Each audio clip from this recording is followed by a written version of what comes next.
Morning बच्चों, मैं मोनिका शर्मा आपकी मैथ्स की टीचर आज की कक्षा में आपका स्वागत करती हूं। आज हम पढ़ेंगे कक्षा 3 की गणित का अध्याय 6 जिसका नाम है वैदिक गणित का परिचय। और इसके भाग 1 में आज हम वैदिक गणित का परिचय करेंगे कि वैदिक गणित किसे कहते हैं और वैदिक गणित में सवालों को किस प्रकार हल किया जाता है। जो हमारे सबसे प्राचीन ग्रंथ हैं उन्हें हम वेद कहते हैं और वेदों में जिस गणित का प्रयोग किया गया है उसे हम वैदिक गणित कहते हैं। और वैदिक गणित के द्वारा हम बीज गणित, अंक गणित और रेखा गणित के सवालों को शीघ्रता से हल कर सकते हैं। तो आज हम उसी वैदिक गणित का प्रयोग करके सवालों को शीघ्रता से हल करना सीखेंगे। तो चलिए कक्षा में। वैदिक गणित या वैदिक में, वैदिक का अर्थ हो गया कि वेदों में, वैदिक गणित या वैदिक में एक अधिक को एकाधिक तथा एक कम को एक न्यून कहा जाता है। वैदिक गणित में एक अधिक, यदि किसी संख्या में एक अंक अधिक है या एक अंक हम और जोड़ेंगे तो उसे हम एकाधिक कहेंगे, तथा किसी संख्या में यदि हम एक अंक को कम करेंगे तो उसे हम एक न्यून कहेंगे। क्योंकि वैदिक गणित में एक अधिक को एकाधिक और एक कम को एक न्यून कहा जाता है।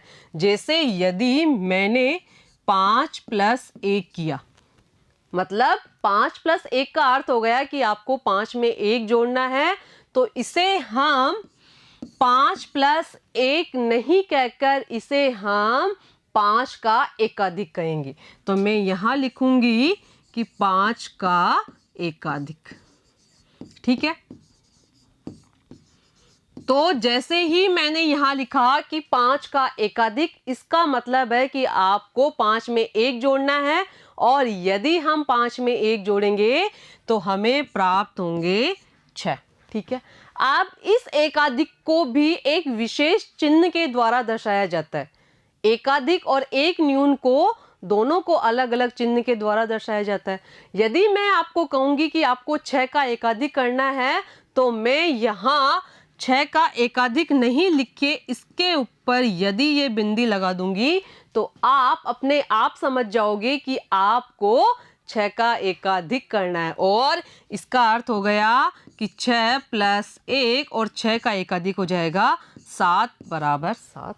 ठीक है, इसी प्रकार यदि मैं आपको कहूं कि आपको 5 का एक न्यून करना है या 5 में से एक कम करना है, तो यदि मैंने लिखा 5 का आपको एक न्यून करना है तो मैं 5 के नीचे एक ये बिंदी लगा दूंगी। इसका मतलब हो गया कि 5 - 1 = 4 और इसका मतलब भी 4 हो गया। ठीक है, आप वैदिक में एक अधिक को एकाधिक तथा एक कम को एक न्यून कहा जाता है। अब हम एकाधिकेन, ठीक है, एकाधिकेन से संबंधित सवालों को हल करेंगे। ठीक है, अब यहाँ पे है 4, 1 2 3 4 गेंदें हैं और उसमें यदि मैंने एक गेंद और जोड़ी जैसे यहाँ है तो कुल गेंदें कितनी हो जाएगी। पिछली कक्षा में हमने जोड़ करना सीखा था, तो यदि मैंने 4 में 1 जोड़ा, 4 + 1 बराबर, तो कितनी गेंदें हो गई, गेंदों की संख्या हो गई 5, 1 2 3 4 और 5, तो 5 को लिखूंगी मैं यहाँ पे। अब मैं आपको 4 + 1 नहीं कहकर मैं आपको बोलूंगी कि आप 4 का एकाधिकेन कीजिए। ठीक है, तो आपने जैसे ही 4 + 1 मैंने यहाँ लिख दिया और 4 का एकाधिकेन किया तो 4 + 1 नहीं लिखकर आपने 4 के ऊपर ये बिंदी लगा दी। तो इसका मतलब हो गया कि आपको 4 में 1 जोड़ना है और आपने जैसे ही 4 में 1 जोड़े तो आपको प्राप्त हुए 5। अंक 4 के ऊपर लगा बिंदु, अंक 4 है उसके ऊपर ये जो बिंदु लगा हुआ है उसे ही हम एकाधिक का चिन्ह कहलाता है या उसे ही हम एकाधिक का चिन्ह कहते हैं। अंक 4 के ऊपर लगा बिंदु ही एकाधिक का चिन्ह कहलाता है। यदि आपको किसी भी अंक या संख्या के ऊपर, जैसे मैंने लिखा यहाँ पे 55, कितना लिखा, 55, अब मैंने यहाँ इस 5 के ऊपर एक ये एकाधिक वाला चिन्ह लगा दिया। ठीक है, तो इसका मतलब क्या हो गया? इसका मतलब हो गया कि आपको 5 का एक अधिक करना है। एक अधिक का मतलब क्या हो गया कि आपको 5 में 1 जोड़ना है, और जैसे ही आपने 5 में 1 जोड़ी तो 5 + 1 = 6। तो हमारे यदि हमने 55 में जो दहाई वाला 5 है उसका एकाधिक किया तो जो नई संख्या बनेगी वो बनेगी 65, क्योंकि 5 का एक अधिक हो गया 6 और 5 को हमने ऐसे कैसे लिख दिया। ठीक है, अब आगे हम कुछ उदाहरणों के माध्यम से इस एकाधिक को समझने का प्रयास करते हैं। तो जो पहला उदाहरण है उसमें है 23 में अंक 2 का एकाधिक।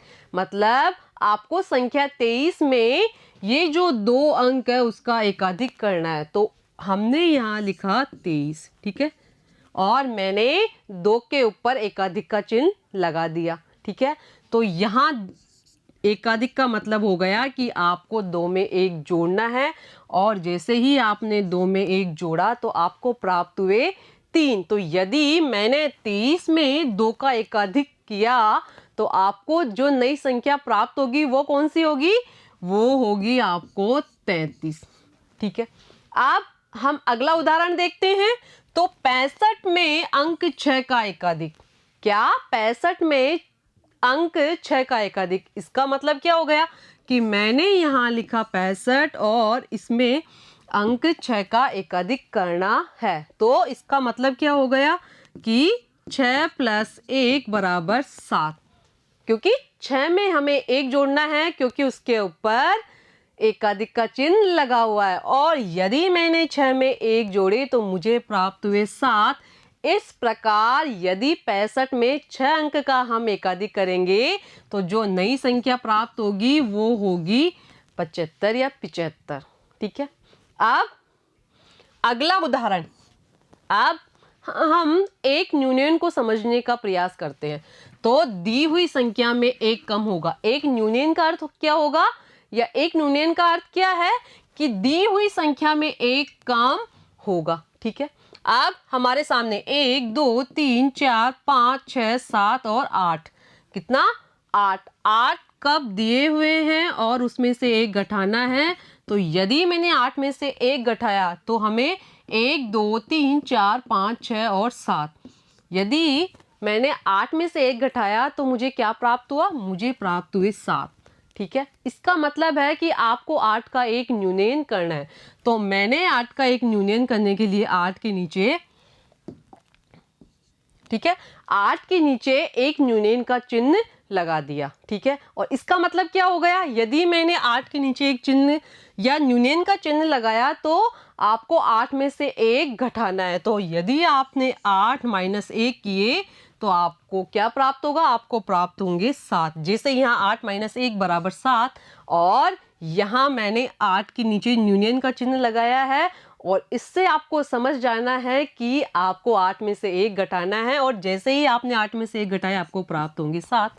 ठीक है, अंक 8 के नीचे लगा बिंदु ही एक न्यूनयन का चिन्ह कहलाता है। ये जो अंक 8 के नीचे ये बिंदु लगा हुआ है इसे हम एक न्यूनयन का चिन्ह कहते हैं। ठीक है, एकाधिक में जो चिन्ह लगेगा वो अंक के ऊपर लगेगा, और एक न्यूनयन में जो चिन्ह लगेगा वो अंक के नीचे लगेगा। एकाधिक का मतलब हो गया कि आपको दिए हुए अंक में 1 जोड़ना है, और एक न्यूनयन का अर्थ हो गया कि आपको दिए हुए अंक में से 1 अंक कम करना है या घटाना है। ठीक है, आप एक न्यूनयन को हम कुछ उदाहरणों के माध्यम से समझने का प्रयास करते हैं। तो यहाँ है 15 में अंक 1 का एक न्यूनयन। मतलब 15 में अंक 1 का एक न्यूनयन हमें करना है। जैसे यहाँ जो ये संख्या 15 लिखी हुई है और 1 के नीचे जो बिंदु लगा हुआ है वो चिन्ह किसका है? वो है एक न्यूनयन का। तो इसका मतलब क्या होगा कि आपको 1 - 1 करना है, क्योंकि मैंने आपको बताया था कि यदि किसी भी अंक के नीचे एक न्यूनयन का चिन्ह लगा हुआ होगा तो आपको उसमें से 1 घटाना है, और यहाँ पे 1 के नीचे एक न्यूनयन का चिन्ह लगा हुआ है। इसका मतलब क्या है कि आपको 1 में से 1 घटाना है। यदि मैंने 1 में से 1 घटाया तो मुझे प्राप्त होंगे 0। ठीक है, तो 15 में अंक 1 का न्यूनयन करने पर हमें जो नई संख्या प्राप्त होगी वो होगी 0, और 5, ठीक है। क्योंकि यहाँ पे एक का यदि मैंने एक न्यूनयन किया या एक में से एक घटाया तो मुझे प्राप्त हुए 0 और 5 को मैंने ऐसे कैसे लिख दिया, क्योंकि उसके नीचे न्यूनयन का या एकाधिक का चिन्ह नहीं लगा हुआ था, ठीक है। अब अगला उदाहरण हम देखते हैं 36 में अंक 3 का एक न्यूनयन। संख्या 36 में अंक 3 का एक न्यूनयन करना है। इसका मतलब क्या है, यहाँ पे संख्या 36 लिखी हुई है और जो अंक 3 है उसके नीचे एक न्यूनयन का चिन्ह लगा हुआ है। आपको यहाँ सबसे पहले 3 माइनस 1 करना होगा, क्योंकि एक न्यूनयन का अर्थ हो गया कि हमें दिए हुए अंक में से एक घटाना है, और जैसे ही आपने 3 माइनस 1 किए तो आपको प्राप्त होंगे 2 और 6 को हम ऐसे कैसे लिख देंगे, इस प्रकार 36 में यदि हमने अंक 3 का एक न्यूनयन किया तो हमें जो नई संख्या प्राप्त हुई वो थी 26, ठीक है। अब अगला उदाहरण हम देखते हैं कि 57 में अंक 5 का एक न्यूनयन। यहाँ संख्या 57 लिखी हुई है और जो अंक 5 है उसके नीचे एक न्यूनयन का चिन्ह लगा हुआ है, ठीक है। तो यदि मैंने 57 में से 5 अंक का एक न्यूनयन किया तो इसका मतलब क्या हो गया, इसका मतलब हो गया कि आपको 5 माइनस 1 करना है या 5 में से 1 घटाना है, क्योंकि 5 के नीचे एक न्यूनयन का चिन्ह लगा हुआ है। और यदि आपने 5 में से 1 घटाए तो आपको प्राप्त होंगे 4, और 4 यहाँ पे लिखे हुए हैं, 5 का एक न्यूनयन 4 और 7 को हमने ऐसे कैसे लिख दिया। यदि संख्या 57 में हमने अंक 5 का एक न्यूनयन किया तो जो नई संख्या प्राप्त होगी वो होगी 47, ठीक है।